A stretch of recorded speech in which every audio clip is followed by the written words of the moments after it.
Pynk ladies, T-birds, just happen to be watchers of my shit. My name is Jimmy Pynk. And if you're not watching Charmed, start with this episode and get prepared to do so as of January 20th.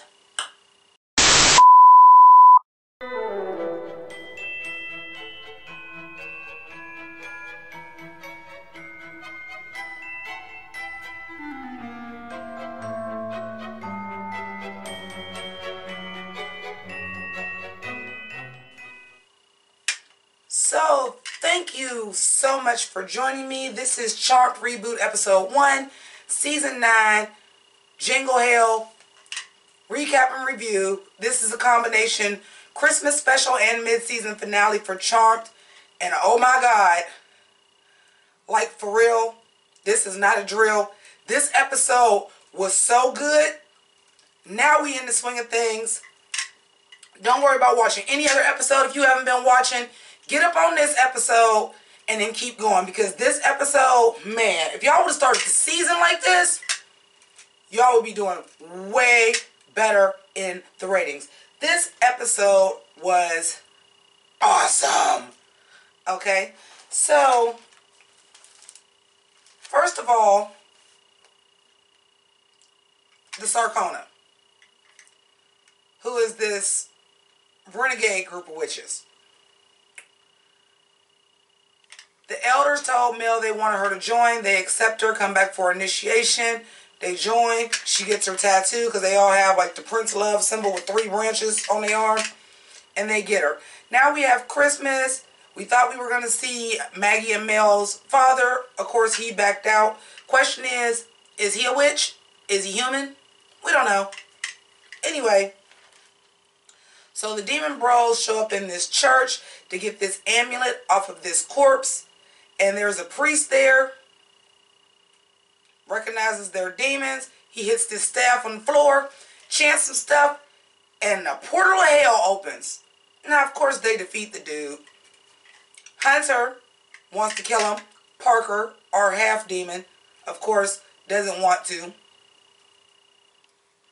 The mother, I knew it was something about that mother, y'all. I knew it. Well, she's human. She's Parker's mother. Well, I didn't know it was Parker's mother. The woman that took over the lab.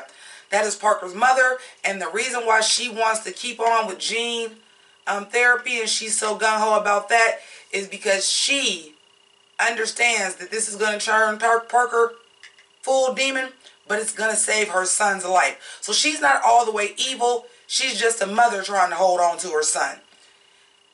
She's not really down with the demon thing. She doesn't like the father. She hates the brother. But hey, if my son can live and not die at 20 years old, I'm going to try to save my son. I thought that was a nice touch. So this amulet is designed to steal powers. So get Maggie to wear it. It'll drain all their powers. It's white. Once it turns black, we'll have what we need. Now the sneaky thing is the father and the brother have a whole nother plan for our Parker. Because the prophecy states the source of all evil will inhabit someone that was born half demon, half human. That's not a new trope. It's always the half human that is the special and the chosen one. A la when we get to our other Christmas witch special when we get to Sabrina. But anyway, well, of course, the father doesn't come. Maggie breaks down because Parker actually really loves Maggie. Now, of course, this is giving me Cole and Phoebe tease. But actually, I thought that was going to get on my nerves. But I actually liked the way they are doing this now that he came out and exposed who he is and was trying to save her and really loved her.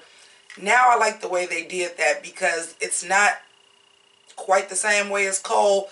This is more like family peer pressure. Nobody is listening to what I want to do. I really never wanted to be a demon. I do want to be free. And quite honestly, I expected him to die this episode. I expected him to kill himself. But he didn't. Maggie doesn't want to see him ever again. Some kind of way he does come back, though, to save them all, because the demon wasn't dead. But the demon tying up Macy, and then he was shape shifting into everybody. Like, it was just really well done. I don't want to spoil too much. Like, yes, this is a recap and a review, but for those of my pink ladies and T-birds that do not watch this show, that's like, man, the old charms, I'm telling you, this episode right here will change your mind. So I don't want to tell you guys too much because I want you guys to watch this episode and judge for yourself. I think you'll be pleasantly surprised. I really enjoyed this episode. Galvin's mark. Like, everything tied up in a nice bow because everything that we've been dealing with kind of was all introduced. Everything that's been going on this season has all kind of been wrapped up in a nice place to start the second half of the season.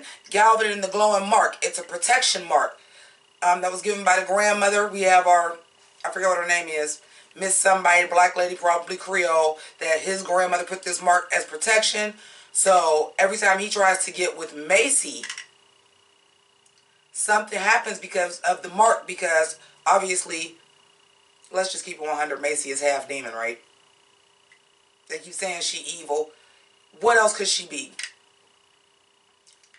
She half demon, right? But the stronger your evil is, the more the mark will hurt you. So when he's in there kicking it with Parker and shakes Parker's hand, Macy sees the mark. You gotta be fucking kidding. Well, damn. Apparently, my camera wasn't charging, so pardon the interruption. But picking up from where I was left off, which I kind of don't remember, honestly. But everything, I was saying how everything was being tied up in a nice little bow. So everything that's happened so far in this series has all gotten together and come back full circle. And it's a nice place to pick up if you haven't been watching it. The protection, I was talking about the protection spell. It hurt Parker, so the more evil you have in you, the more it hurts you, which clearly means maybe Macy isn't a demon. Maybe Macy's parent is a half demon, but something is evil, but obviously not as evil as Parker being half demon. I was wondering, like, can't Macy just use her powers to, like, untie the scarf on her mouth? And then lo and behold, they did it. Him keeping the staff. Parker comes back, opens up the portal of hell, and they took Harry. You took the homie. Harry is the homie. Harry is the real MVP. But the gag is, because Galvin was there drunk, Galvin came downstairs and seen all this. So now Galvin is going to know what the tea is. I'm just like here for this. I think where I left off was I was talking about the Parker storyline. I don't even remember. I apologize. Like I said, I don't want to spoil too much. Just Pink Ladies T-Birds, take my word for it.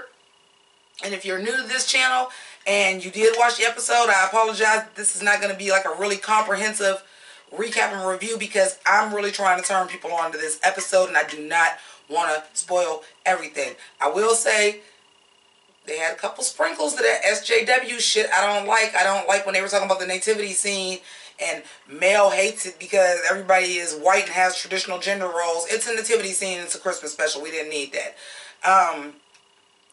But other than those couple of little snarky comments that I hope by the time they come back January 20th they get rid of altogether. If you're going to include the anti-white patriarchy shit, I hope y'all do it a little bit more clever. But the Sardonic, Sergeant Pepper's Lonely Heart Club Band, y'all know I'll never know what the name of that group is. When they were fighting, the crows came. And then Maggie remembered the crows were there the night their mother died. So she is convinced that's who has something to do with their mother dying. My theory is the mother was part of the Sardonics. Sardona, whatever, Sarcona. Sarcona! I think the mother was part of the Sarcona. Quiet as kept.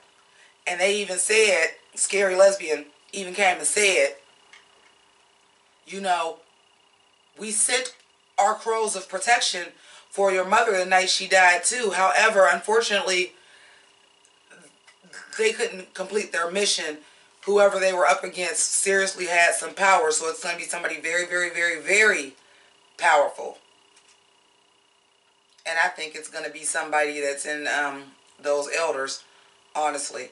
Like I said, we had touched on the mother writing secret Santeria power of 3 spells in the Book of Shadows that are outlawed by the elders. So I think she was kind of a double agent. And I think that Mel is going to be the same. I think she's going to stay with the Sarkona and still be a charmed one and still do the right thing. But I think ultimately they're going to kind of work around the elders too. I really think that's going to be something that happens in the future. But we don't know. We don't get another episode until January 20th. But I really, really enjoyed this episode, you guys. I greatly appreciated this episode. It was really well done. And if this is how you do a mid-season finale, because it was struggling. And if you didn't get me by this, I was fully prepared to come on this camera and tell you guys that I wasn't reviewing Charmed no more. But this episode completely changed my mind. So there will be more witch looks in the future in January. So thank you so much for watching. I also want to thank, damn, I don't have it. It'll be in the screen at the end because I had a wonderful, I'm not going to put nobody's business out there how much they gave, but it was a sizable donation through my PayPal. And also thank you to my patrons. So all of that, if you would like to continue to support this channel or start supporting this channel, those links are down below, the ones you see up here, as well as merchandise and CDs for sale. But while you're down there, like, subscribe, thumbs up or down. If you don't like it, thumbs down. If you don't like it, comment and tell me. Comment. Do all of that. YouTube pays attention and I pay attention. So I do respond back to all comments. I want to thank you very much for joining me. Merry Christmas and keep it greasy. Deuces.